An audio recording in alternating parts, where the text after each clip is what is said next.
Hello friends, welcome to மக்கள் சேவை channel. இன்றைக்கி நம்ம ஒரு சூப்பரான வேலையை பற்றின தகவல் தான் பார்க்க போகிறோம்.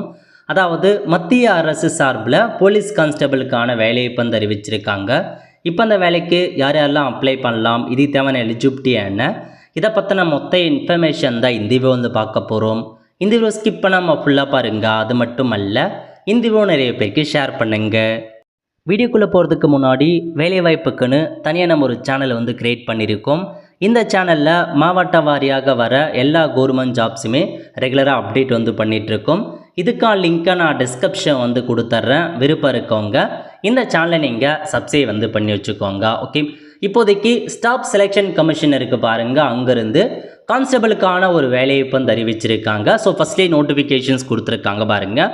கான்ஸ்டபிள் எக்ஸிக்யூட்டிவ்னு இந்த ஆப்ஷன் நீங்கள் கிளிக் பண்ணிங்க அப்படின்னா இந்த மாதிரி தான் ஒரு பிடிஎஃப் உங்களுக்கு ஓப்பன் ஆகும். ஓகே, அதாவது உங்களுக்கு கான்ஸ்டபிளுக்கான பதவி எங்கேருந்து அப்படின்னா டெல்லி போலீஸ் எக்ஸாமினேஷன்லேருந்து டெல்லி போலீஸ் துறையிலேருந்து தான் வேலையை கொடுத்துருக்காங்க.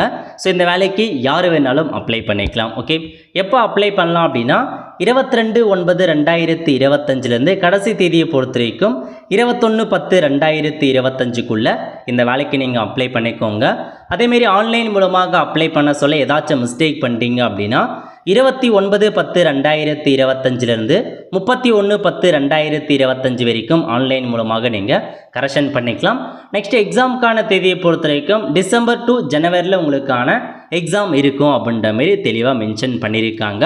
ஸோ ஸ்டாஃப் செலெக்ஷன் கமிஷன்லேருந்து ஒரு போலீஸ்க்கான வேலைவாய்ப்பு. ஓகே, எப்படி செலெக்ஷன் பண்ணுறாங்க அப்படின்னா கம்ப்யூட்டர் பேஸ்டு எக்ஸாம் வைக்கிறாங்க. அதுக்கப்புறம் ஃபிசிக்கல் என்ட்ரன்ஸ்க்கான டெஸ்ட்டு மற்றும் மெஷர்மெண்ட் டெஸ்ட் வைக்கிறாங்க. அதுக்கப்புறம் மெடிக்கல் எக்ஸாமினேஷன்ஸ் இருக்கும் போது இதை பேஸ் பண்ணி தான் உங்களை செலெக்ஷன் பண்ணுறாங்க. சேலரியை பொறுத்த வரைக்கும் எவ்வளோ கொடுக்குறாங்க அப்படின்னா 21,800 ஸ்டார்டிங் சேலரி கொடுக்குறாங்க. இது மத்திய அரசோட குரூப் சிக்கான வேலைவாய்ப்புங்க. எவ்வளோ வேக்கன்சி கொடுத்துருக்காங்க அப்படின்னா டோட்டலாக 7,565 வேக்கன்சி கொடுத்துருக்காங்க. இது கான்ஸ்டபிள் எக்ஸிக்யூட்டிவ் மேலுக்கு மட்டும் 4,408, கான்ஸ்டபிள் எக்ஸிக்யூட்டிவ் மேல் எக்ஸ் சர்வீஸ் மேனில் 285, கான்ஸ்டபிள் எக்ஸிக்யூட்டிவ் மேல் எக்ஸ் சர்வீஸ் மேன் கமாண்டோவில் 376, ஃபீமேலுக்கு 2,496, டோட்டலாக 7,565 வேக்கன்சி. அதில் ஜென்ரலுக்கு எவ்வளோ, எக்கனாமிக்கல் வீக்கர் செக்ஷன் எவ்வளோ, ஓபிசிக்கு எவ்வளோ, எஸ்சிஎஸ்டிக்கு அந்த மாதிரி தனித்தனியாக பிரித்து கொடுத்துருக்காங்க. செக் பண்ணி பார்த்துக்கோங்க. ஓகே, அடுத்த கட்டமாக ஏஜ் மீட் பற்றி கொடுத்துருக்காங்க. ஏஜ் மீட்டை பொறுத்த வரைக்கும் 18 வயசுலேருந்து 25 வயசுக்குள்ளே இருக்காங்க பாருங்கள், அவங்க அப்ளை பண்ணலாம். இந்தியாவில் இருக்க எல்லாருமே இந்த வேலைக்கு தாராளமாக அப்ளை பண்ணுங்கள். ஏஜ் ரிலாக்ஸேஷனை பொறுத்த வரைக்கும் எஸ்சிஎஸ்டி அதிகபட்சமாக 5 இயர்ஸ் வரையும் எக்ஸ்ட்ராவாக அப்ளை பண்ணலாம். ஓபிசி 3 இயர்ஸ் வரையும் எக்ஸ்ட்ராவாக அப்ளை பண்ணலாம். அதேமாரி ஸ்போர்ட்ஸ் பர்சனுக்கு 5 இயர்ஸ் அந்த மாதிரி கொடுத்துருக்காங்க. நீங்கள் செக் பண்ணி பார்த்துக்கோங்க. ஓகே, அதுக்கப்புறம் அப்படியே கீழே வந்தீங்க அப்படின்னா மற்ற இன்ஃபர்மேஷன் பற்றி கொடுத்துருக்காங்க பாருங்கள். எந்த மாதிரி ரிசர்வேஷன் ஃபாலோ பண்ணுறாங்க அது எல்லாமே உங்களுக்கு இருக்குது. இதை தவிர்த்து பார்த்தா கல்வி தகுதி இந்த வேலைக்கு அப்ளை பண்ணுறதுக்கு ஸோ சீனியர் செகண்டரி கேட்டிருக்காங்க, பாஸ்டு.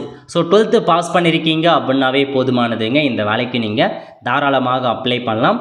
அது மட்டும் இல்லாமல் ஆண்கள் அப்ளை பண்ணுறீங்க அப்படின்னா male candidate must possess a valid driving licence for LMV motor cycle அல்லது கார். ஸோ உங்களுக்கு லைட் மோட்டார் வெஹிக்கிளுக்கான டிரைவிங் லைசன்ஸ் கேட்டிருக்காங்க. ஒன்று மோட்டார் சைக்கிளுக்கான டிரைவிங் லைசன்ஸ் வச்சுருக்கணும் அல்லது காருக்கான டிரைவிங் லைசன்ஸ் வச்சுருக்கணும் அப்படின்றதையும் உங்களுக்கு கொடுத்துட்டாங்க. ஸோ டிரைவிங் லைசன்ஸ் இருக்கணும் அப்படின்றத சொல்லிட்டாங்க. ஆண்களுக்கு, பெண்களுக்கு கட்டாயம் இல்லை அப்படின்றதையும் மென்ஷன் பண்ணியிருக்காங்க. ஓகே, ஸோ இந்த வேலைக்கு 12th பாஸ் பண்ணிவிட்டு டிரைவிங் லைசன்ஸ் வச்சுருக்கீங்க அப்படின்னா அப்ளை பண்ணிக்கோங்க. ஆண்கள் பெண்கள் 2 பேருமே இந்த வேலைக்கு அப்ளை பண்ணலாம். ஓகே, இதை தவிர்த்து உங்களுக்கு எக்ஸ்ட்ரா மதிப்பெண் கொடுக்குறாங்க. என்சிசி சிக்கான சர்டிஃபிகேட் இருக்குது அப்படின்னா 5 மதிப்பெண் கொடுக்குறாங்க.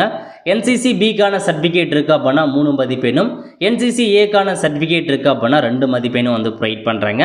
இதெல்லாம் எக்ஸ்ட்ரா மதிப்பெண்ணுங்க. இதெல்லாம் இருக்குது அப்படின்னா ஜாப் கொஞ்சம் அதிகபட்சமாக கேரண்டி வாய்ப்பு இருக்குது. ஓகே, இதை தவிர்த்து இன்னொரு வெயிட்டேஜ் மதிப்பெண் யாருக்கு கொடுக்குறாங்க அப்படின்னா நீங்கள் டிகிரி அல்லது போஸ்ட் கிராஜுவேட் டிப்ளமோ சர்டிஃபிகேட், அதாவது எங்கே அப்படின்னா ராஷ்ட்ரா யூனிவர்சிட்டி இருக்குது பாருங்கள், இங்கே டிகிரி முடிச்சிருக்கீங்க அல்லது போஸ்ட் கிராஜுவேட் டிப்ளமோ முடிச்சிருக்கீங்க அப்படின்னா உங்களுக்கு மதிப்பெண் கொடுக்குறாங்க.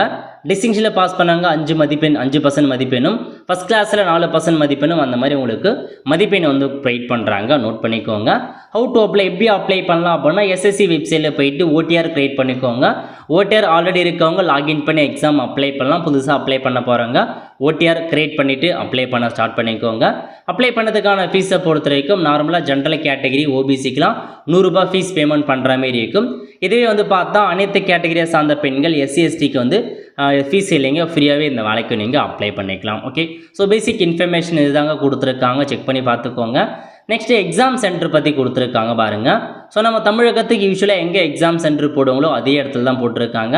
இதிலே கொடுத்துருக்காங்க பாருங்கள், எக்ஸாம் சென்டர் சென்னை, கோயம்புத்தூர், மதுரை, சேலம், திருச்சிராப்பள்ளி, வெள்ளூர் போன்ற இடங்களில் கரூர் எக்ஸாம் சென்டராக கொடுத்துருக்காங்க. நியரஸ்ட்டாக உங்களுக்கு எங்கே இருக்கோ அங்கே போயிட்டு உங்களுக்கான எக்ஸாமினேஷன் நீங்கள் சென்டர் சூஸ் பண்ணிவிட்டு எழுதிக்கலாம். Okay, so scheme of examination எப்படி செலெக்ஷன் பண்ணுறாங்க அப்படின்னு பார்த்தீங்க அப்படின்னா, முன்னாடியே பார்த்த மாதிரி கம்ப்யூட்டர் பேஸ்டு எக்ஸாம் இருக்க போது ஃபிசிக்கல் ரெண்டுக்கான test, physical medical test, medical அது எல்லாமே சேர்த்து உங்களுக்கு செலெக்ஷன் பண்ணுறாங்க. முதல்ல உங்களுக்கு அப்ளை பண்ண முடிச்சதுக்கப்புறம் கம்ப்யூட்டர் பேஸ்டு மூலமாக எக்ஸாம் வைக்கிறாங்க. 100 கொஷின்ஸ் இருக்க போது 100 மதிப்பெண்களுக்கு எக்ஸாம் இருக்கும் அப்படின்னு சொல்லிட்டாங்க. மல்டிபிள் சாய்ஸ் கொஷின் தாங்க. பார்ட் ஏல 50 மதிப்பெண்ணும், பார்ட் பியில் 25, பார்ட் சியில் 15, பார்ட் டியில் 10 மதிப்பெண். டோட்டலாக 100 கொஷின் 100 மதிப்பெண் எக்ஸாம், 90 நிமிஷம் டைம் கொடுக்குறாங்க. நெகட்டிவ் மார்க் இருக்குது அப்படின்ட்டு மென்ஷன் பண்ணியிருக்காங்க. எக்ஸாம் பொறுத்த வரைக்கும் இங்கிலீஷ் அல்லது ஹிந்தி தான் நடக்கும். ஸோ அதான் கொஷின் பேப்பர் நடக்கும். ஓகே, அதுக்கப்புறம் வந்து பாருங்கள், இதில் வந்து செலக்ட் ஆகிறவங்க உங்களுக்கு அதுக்கப்புறம் அடுத்த கட்டமாக போவீங்க. இப்போ எக்ஸாமுக்கான சிலபஸ் பற்றி கொடுத்துருக்காங்க. இந்த சிலபஸ்லாம் தெளிவாக நீங்கள் ரெஃபர் பண்ணிக்கோங்க.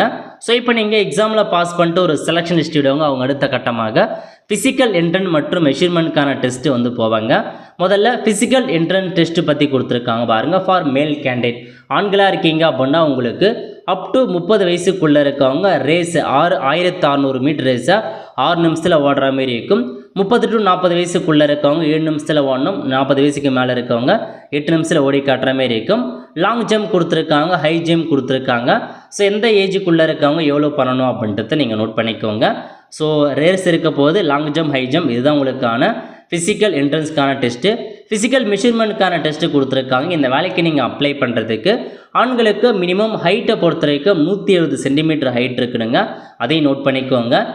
எஸ்டிக்கு மட்டும் 5 சென்டிமீட்டர் 165 சென்டிமீட்டர் ஹைட் இருந்தால் போதுமானது. ஓகே, செஸ்ட் மெஷர்மெண்ட்டை பொறுத்த வரைக்கும் 81 சென்டிமீட்டர் கேட்டிருக்காங்க.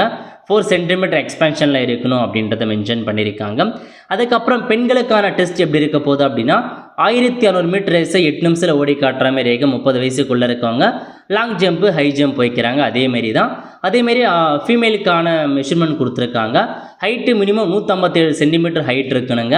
எஸ்சிஎஸ்டிக்கு 2 சென்டிமீட்டர் கம்மியாக இருந்தால் போதுமானது அப்படின்றதையும் உங்களுக்கு வந்து சொல்லியிருக்காங்க. ஓகே, இதுக்கப்புறம் இதில் ஃபாலோ பண்ணிக்கப்புறம் மெடிக்கல் எக்ஸாமினேஷன் போவீங்க. அதுலேயும் முடித்ததுக்கப்புறம் ரிசர்வேஷன் அடிப்படையில் உங்களுக்கான ஜாப் வந்து பார்த்தா கன்ஃபர்மேஷன் ஆகிடும். ஸோ இதுதான் இந்த ஜாப்க்கான மொத்த இன்ஃபர்மேஷன். செக் பண்ணி பார்த்துட்டு விருப்பம் இருக்கவங்க, தகுதி இருக்கவங்க அப்ளை பண்ணிக்கோங்க. ஸோ டெல்லியில் தான் போயிட்டு ஒர்க் பண்ணுவீங்க, ஏன்னா அங்கேருந்து தான் வேலையை இப்போ வந்து அறிவிச்சிருக்காங்க. ஓகே, ஸோ அதுக்கப்புறம் அப்படியே கீழே வந்தீங்க அப்படின்னா எப்படி அப்ளை பண்ணலாம் அதை பற்றி உங்களுக்கு வந்து கொடுத்துருக்காங்க. ஸோ இதிலே மென்ஷன் பண்ணியிருக்காங்க எப்படி அப்ளை பண்ணலாம் அப்படின்றத செக் பண்ணி பார்த்துட்டு அப்ளை பண்ணிக்கோங்க. இல்லை அப்ளை பண்ணுறதுக்கான வீடியோ வேணும் அப்படின்றவங்க மறக்காமல் கான்வர்ஸ் தெரிவிங்க. கண்டிப்பாக அதை கொடுத்து நான் வீடியோ வந்து மேக் பண்ணுறேன். ஒருத்த ஃப்ரெண்ட்ஸ் கண்டிப்பாக இந்த வீடியோ பிடிச்சா லைக் பண்ணுங்கள். அது மட்டும் அல்ல, இந்த வீடியோ நிறைய பேருக்கு ஷேர் பண்ணுங்கள். அடுத்து ஒரு நிலையில் சந்திப்போம். நன்றி, வணக்கம்.